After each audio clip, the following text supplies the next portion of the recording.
Thanks to MPB for sponsoring this video. Hi, I'm Gordon from Camera Labs, and this is my review of the Sony FE 50-150mm f2, yes, f2 G Master, a bright telephoto zoom that'll delight portrait and event photographers, not to mention being ideal for close-range sports. Launched in April 2025 and costing around $3,900, UK price in the description, it's Sony's second zoom with a bright and constant f2 aperture following the 2870 f2. Both lenses give you an extra stop over f2.8 zooms, delivering shallower depth of field effects and the chance to use lower ISOs or faster shutter speeds under the same conditions. But while the 2870 f2 felt like Sony catching up with, or at least updating, Canon's earlier version, the 50-150 f2 is something new altogether. Tamron's 35-150 f2 to 2.8 is the closest for Sony E-mount and costs roughly half the amount at around $1,700, but it only operates at f2 up to 40mm and dims to 2.8 from 80mm onwards. And as a third-party lens, the Tamron is also restricted to 15 frames per second bursts with continuous autofocus. Boo! Whereas the Sony lens sports f2 all the way from 50 to 150mm, while also supporting 120 frames per second stills with autofocus on bodies like the A9 III and 240 frames per second video with autofocus too. Of course, there are other alternatives to consider within Sony's own catalogue, with some potential bargains on the used market. Now, I've bought and sold used camera gear for many years with MPB, long before they supported my channel. Unlike many private sales or auctions, MPB is upfront and honest about the condition of gear, showing very clear photos from all sides, listing everything that's included in the sale, and crucially also offering a 6-month warranty. Let's say you want to stick with prime lenses for portrait work. At the time I made this review, MPB had a selection of Sony 85 1.4 G Master Primes starting from £769 in excellent condition. Or how about the more affordable 85 1.8 from £314, also in excellent condition. Now I'm quoting pounds because I'm based in the UK, but MPB also operates across the US and Europe, and depending on stock you could also find a good price on a 70-200 2.8. Or if you'd like to raise some money by selling any gear that you don't use anymore, MPB will give you an instant quote and arrange free collection from your doorstep. And if they find the condition is actually better than you've described it, they'll increase your quote and the money is paid directly to your account within a few days. So when you're shopping for used gear or perhaps selling something that you don't need anymore, check out mpb.com or using the links in the description. Right, back to the review. In terms of design, the 50-150 f2 looks like a chunkier version of their 70-200 2.8 with similar build quality and weather sealing, and that includes a rubber grommet at the mount. Note the silver name badge on the barrel though, more akin to a super telephoto prime lens. The 50-150 f2 measures 102mm in diameter, is 200mm long, and it weighs 1.34 kilograms with the supplied tripod foot removed. To put that in perspective, it's the same length as the latest 70-200 2.8 GM2, but it's 14mm wider and almost 300 grams heavier. But remember, that's compared to the impressively light Mark II version of the 70-200 zoom, as the original Mark I 2.8 GM actually weighed 1.48 kilograms, and that makes the new 50-150 f2 over 100 grams lighter than that original model. To support the weight, the 50-150 includes a built-in tripod collar with a removable foot that slides on and is tightened in place. The foot has the usual 2 threads and a hole for a guide pin, but like all of Sony's tripod feet, it doesn't feature an arc or Swiss dovetail, and it's also a little bit too small to be used as a carrying handle, at least for long. So bonus points to Sigma, who remain one of the few companies to carve an arc or dovetail right into their tripod feet, and that allows them to slide right into compatible clamps. Sony, and everyone else, please take note. The lens barrel can rotate freely within the collar, but there's no clicked feedback at 90-degree intervals. It just turns smoothly, leaving you to line up the dots around the barrel. Next comes the aperture ring, running between f2 and f22 with an A position for body-based control if you prefer. As with all recent Sony lenses, the aperture ring can be clicked with third stop intervals or declicked with a switch on the side for smooth adjustments. It's also possible to lock the ring in the A position. Next comes the zoom ring, smoothly turning between 50 and 150mm, with additional markings at 70 and 100mm. The throw's about 70 degrees, allowing you to access the full range with the ring held between your thumb and finger. You can't adjust the friction level of the zoom ring, but more importantly, the zooming takes place internally so the barrel does not extend. Moving along, you'll find 3 custom buttons at 90-degree intervals, along with switches for auto and manual focus, and full-time direct manual focus. And finally, at the end of the barrel is a generously wide manual focusing ring, free spinning and very smooth in operation. The lens supports linear response manual focusing, and it's easy to make very precise adjustments.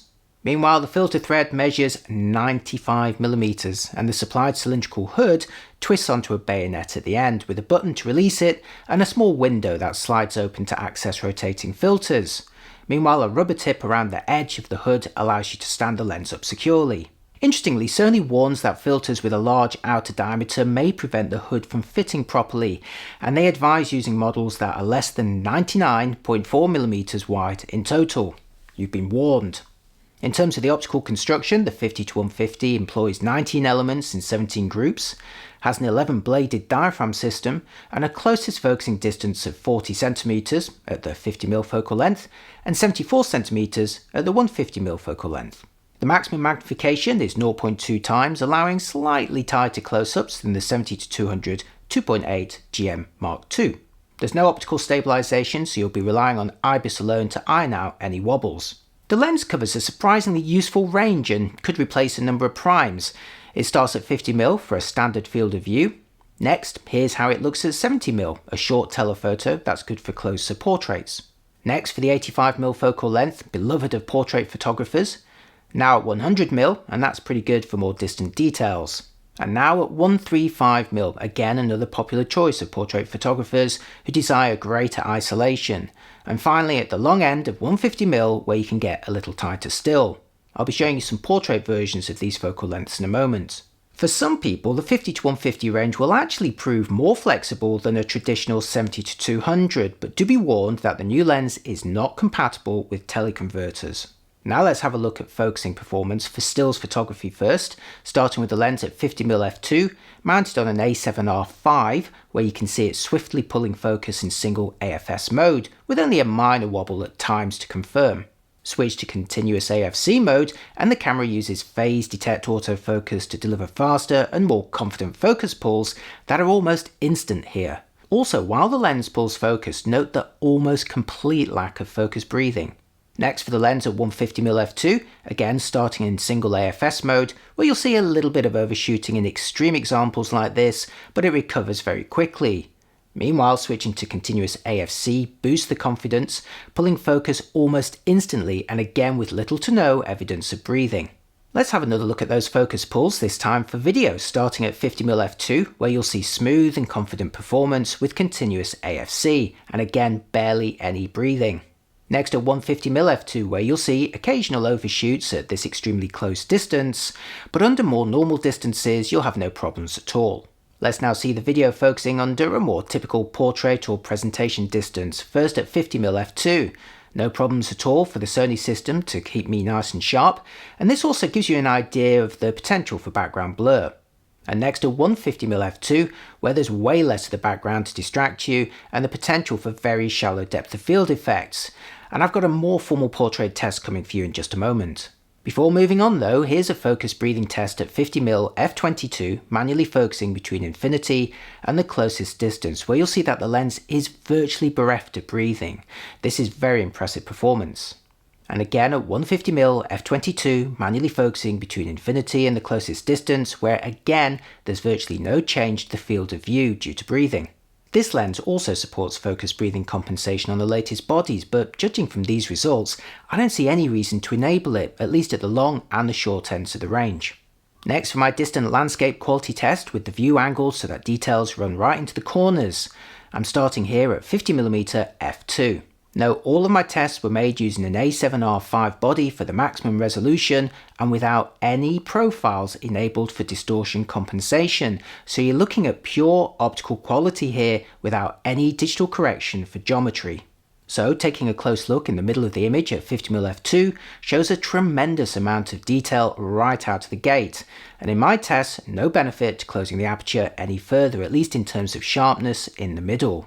Maybe there's a tiny boost to contrast at f2.8, but there's really barely any difference.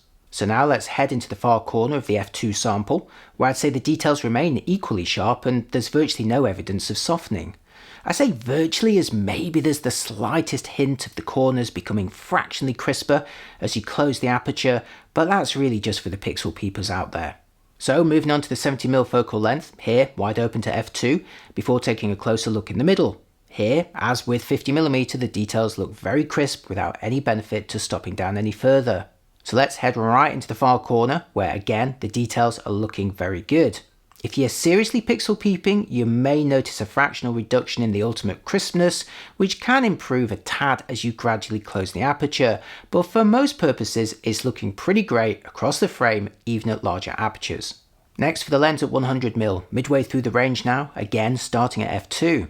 Taking a close look in the middle, again shows a high level of detail, and while I'd be perfectly happy with it, I did notice a fractional improvement at f2.8.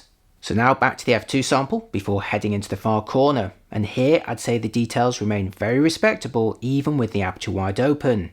Close the aperture down if you like, but in terms of sharpness I could barely see any difference in this test.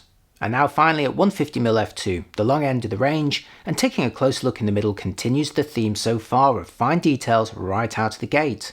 Closing the aperture may at first give a small hint that sharpness has improved a tad, but this is probably more a depth of field boost than anything else.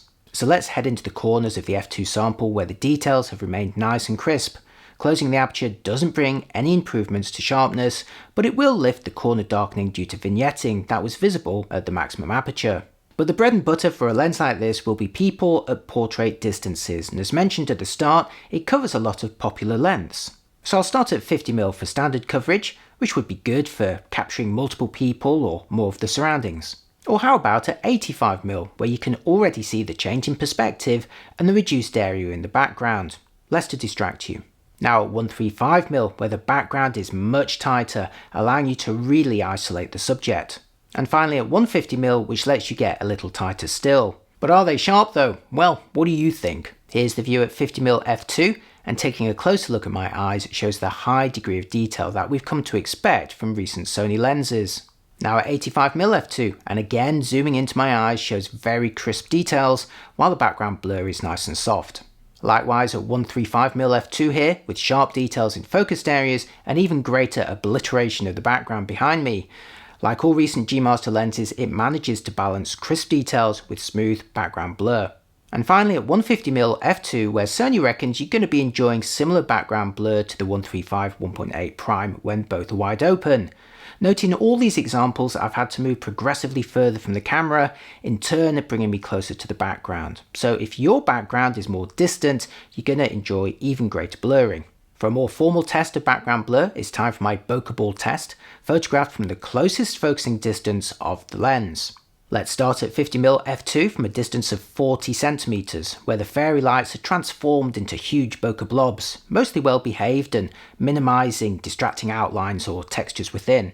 Unsurprisingly, for a large aperture lens of this design, the blobs take on the shape of elongated cat's eyes towards the corners, but closing the aperture to f2.8 begins to render them more into regular circles, and at f4 they're looking much more uniform. Also note how the diaphragm system is keeping out of the way even close by two stops, with little to no evidence of an 11-sided geometric shape. Close the aperture to f5.6 or smaller though, and the shape becomes more apparent, but it's impressive how it mostly keeps out of the way between f2 and f4. And now for the lens at 150mm f2 from a distance of 74cm, here delivering nice large blobs again with minimal outlining or textures. This time though, I'd say more of them are looking more circular than at 50mm f2. As before, closing the aperture to f2.8 makes them more uniformly circular, and even more so at f4, and again it's impressive how well that diaphragm system is keeping out of the way at this point. Again at f5.6 onwards though, the geometric shape becomes more apparent, but still the rendering looks nice to me. How about you? As for macro reproduction, I captured 167mm across the frame from the closest focusing distance, and that was at either end of the focal range, and that works out at approximately 0.2 times magnification. And before wrapping up, here's a selection of bursts that I took with the lens on a sunny day at the Brighton seafront. Now the Brighton Marathon was just wrapping up here, allowing me to try it for close-ish range sports, and while 150 isn't quite long enough for the seagulls, Stephen and his mates spotted lots of tourist snacks to try their luck with. Which brings me to my final verdict, during which I'll share more photos taken with the lens on an A7R5 body. Sony's FE 50-150mm f2 G Master is a unique lens that will delight portrait, event and close-range sports photographers.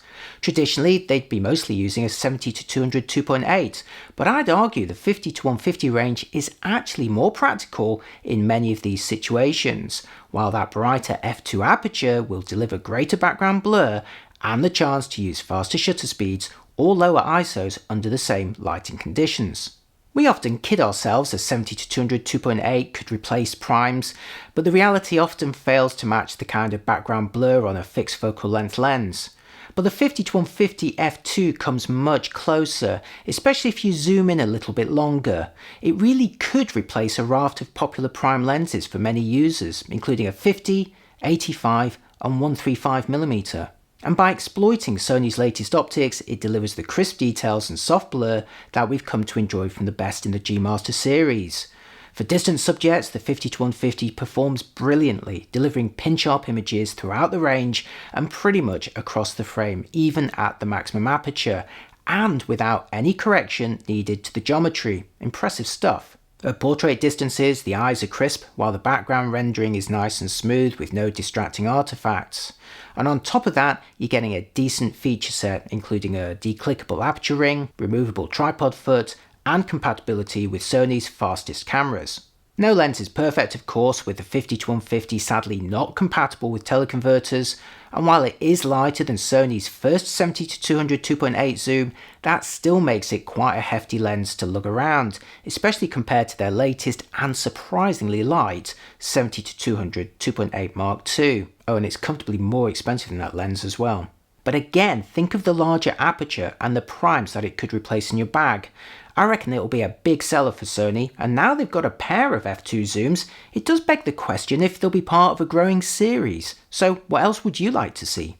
And that's the end of this review. As always, lots and lots of tests and results for you, so if you found any of it useful, please do consider giving the video a like and my channel a follow. I really appreciate it. Thank you. Thanks also to MPB for sponsoring this video. If you've got any used camera gear to buy, sell or trade, check them out at mpb.com or using the links in the description.